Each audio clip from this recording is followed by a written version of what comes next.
a trama ou a suposta trama golpista. A gente teve audiência no Supremo Tribunal Federal, a primeira turma conduzindo os depoimentos das testemunhas do chamado Núcleo 1 do golpe, que inclui Jair Bolsonaro.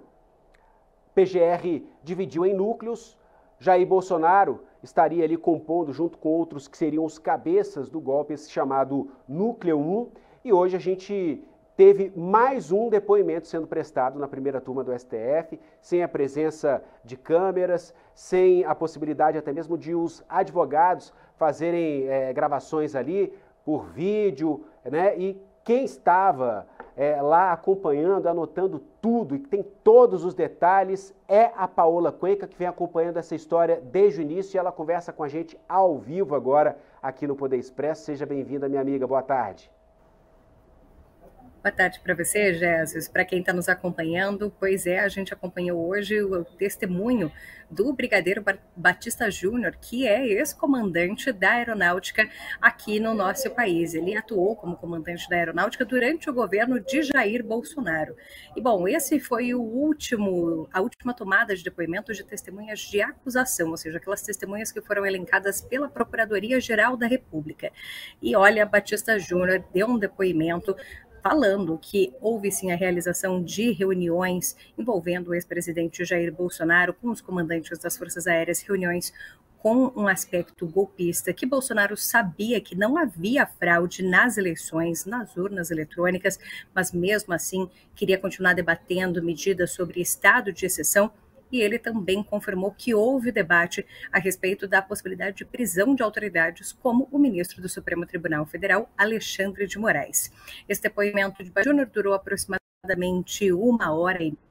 Ele foi primeiro questionado pelo órgão de acusação, que é a Procuradoria-Geral da República, e depois foi questionado pelos advogados de defesa. E, bom, ele diz que Jair Bolsonaro sabia sobre as fraudes, que não havia, fraudes nas eleições. Isso porque Batista Júnior acompanhou o trabalho que era feito pela Comissão de Fiscalização do Ministério da Defesa, aquele grupo que foi montado dentro ali das forças para fazer também um acompanhamento sobre as eleições, sobre a segurança das eleições. E o Brigadeiro confirmou que aquele relatório em que as forças,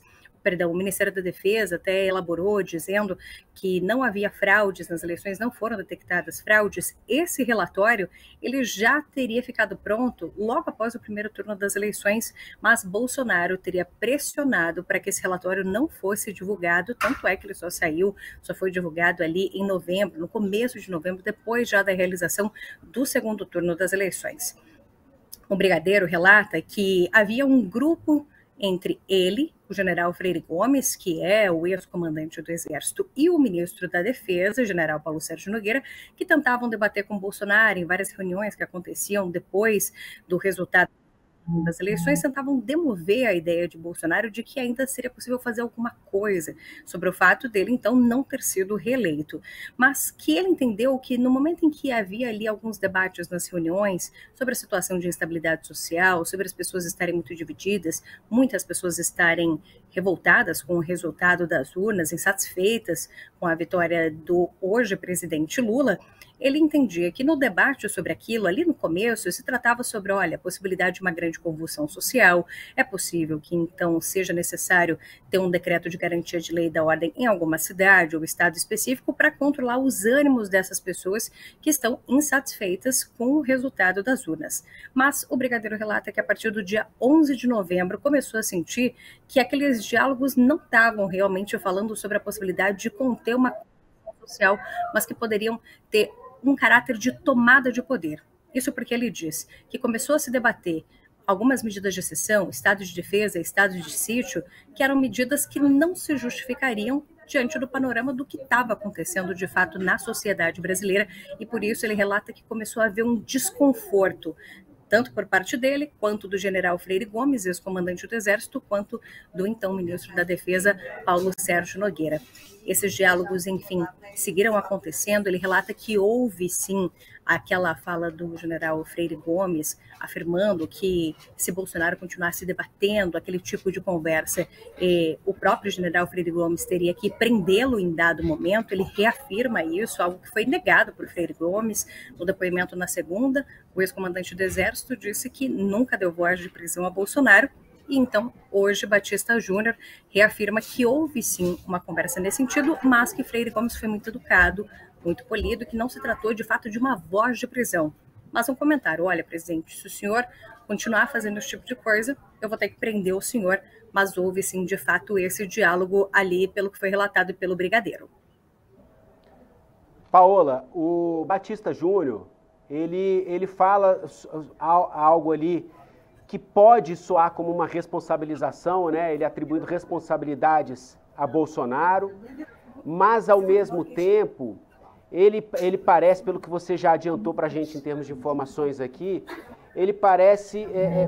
colocar a sua condição, a sua participação um pouco alheia a toda essa história de golpe. Ele parecia entender ali até determinado momento que o que seria um estado de sítio ou estado de defesa seria relacionado a um possível quebra-quebra, uma baderna geral provocada por aqueles manifestantes que já estavam ali insatisfeitos com o resultado da eleição. E até aquele momento ele até via o estado de sítio, o estado de defesa como uma possibilidade, não para depor, para impedir a posse do então candidato eleito Luiz Inácio Lula da Silva, mas para fazer a contenção dos eleitores de Jair Bolsonaro insatisfeitos. Eu queria que você explicasse um pouco como foi essa explanação, essa justificativa da parte dele em relação à participação dele nessas reuniões e o que ele fala também em relação, por exemplo, ao Freire Gomes e até ao ministro da Defesa naquela ocasião. O que ele fala, qual é o grau de responsabilidade de cada um, de acordo aí com esse depoimento do Batista Júnior?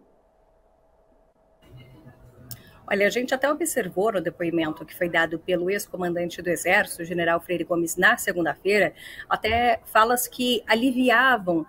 o que a gente entendia até esse momento pela investigação da Polícia Federal, sobre o quanto o almirante Garnier, que era então comandante da Marinha, teria se colocado disposto a compactuar com esse plano golpista. Freire Gomes falou que não podia dizer qual era realmente a entonação, o que queria dizer Almir Garnier ao se mostrar à disposição do presidente, que poderia ser só uma menção de respeito, mas não necessariamente que ele estava compactuando com aquilo que estava se desenhando. A gente viu essa postura de Freire Gomes, mas Batista Júnior, hoje o brigadeiro Batista Júnior, vem afirmando que sim, houve uma fala do então comandante da Marinha, o almirante Almir Garnier, de apoio, sim, a tudo que estava sendo dito pelo presidente Jair Bolsonaro, que estava sendo debatido. Isso porque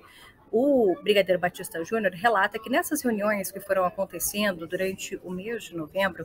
ele começou a entender que primeiro se tratava sobre um debate de garantia de lei da ordem, de uma GLO, para tentar conter uma possibilidade de convulsão social, mas depois ele diz que foi entendendo que o clima não era a respeito desse assunto, que o que estava se desenhando ali era uma possibilidade de uma operação que pudesse impedir a posse efetiva de Lula no dia 1º de janeiro, então, de 2023. E ele diz que começou a se instalar um conforto e que, diante desses diálogos que foram começando a tomar outro tom, a postura de Almir Garnier, então comandante da Marinha, sempre foi diferente de Freire Gomes, comandante do Exército, dele Batista Júnior, que era comandante da Aeronáutica, e do ministro da Defesa, Paulo Sérgio Nogueira. Isso porque ele disse, olha, a gente tentava demover o presidente, tentava debater mais o assunto quando ele vinha com essas ideias, mas Almir Garnier se calava, tinha uma postura muito passiva diante daquilo que estava sendo debatido. E ele relata que em determinada reunião, ele não sabe detalhe qual é o dia exatamente, mas ainda ali em novembro, então chega o momento que o próprio almirante Almir Garnier fala, olha, o que o senhor decidir, as tropas da Marinha estão à sua disposição. Isso foi, inclusive, questionado depois pelo próprio advogado de Almir Garnier, o Dr. Demóstenes Torres, questionou, olha, mas ele falou que ele se colocava à disposição do presidente ou falou que as tropas da Marinha estavam à disposição? E é então quando o Batista Júnior responde, bom, Não foi à toa que eu soube que a Marinha tem 14 mil fuzileiros, doutor. Então, que de fato seriam as tropas sendo colocadas à disposição daquilo que estava sendo apresentado pelo presidente Jair Bolsonaro sobre uma tentativa de se instalar algum tipo de estado de exceção. A gente tem, então, essas reuniões de novembro e é em dezembro, no dia 14 de dezembro, que Batista Júnior relata uma reunião que aconteceu no Ministério da Defesa, sem a presença do então presidente Jair Bolsonaro, mas com o ministro da Defesa, Paulo Sérgio Nogueira, em que é apresentado um documento. E no momento em que vem esse documento que o Paulo Sérgio apresenta, diz Batista Júnior que falou para ele, olha, alguma parte desse documento está falando sobre a possibilidade de não assunção, de não chegada ao poder, de tomada de posse de Lula no dia 1º de janeiro? E diz então que Paulo Sérgio se calou, o que Batista compreendeu como um sim, e diz que então ele não queria continuar debatendo sobre esse assunto e simplesmente deixou a reunião, ficou pouco tempo ali, já deixou, saiu, disse que ainda viu Freire Gomes também ter uma postura combativa a respeito daquele assunto, mas que viu apenas Garnier calado, e ele deixou ali o espaço, não chegou a ler de fato o que estava naquele documento, mas deixou o espaço e continuou com esse temor sobre o que é que estava se desenhando, sobre uma possibilidade de medida de exceção, alguma ideia nesse sentido. SBT News, o maior canal de notícias do YouTube.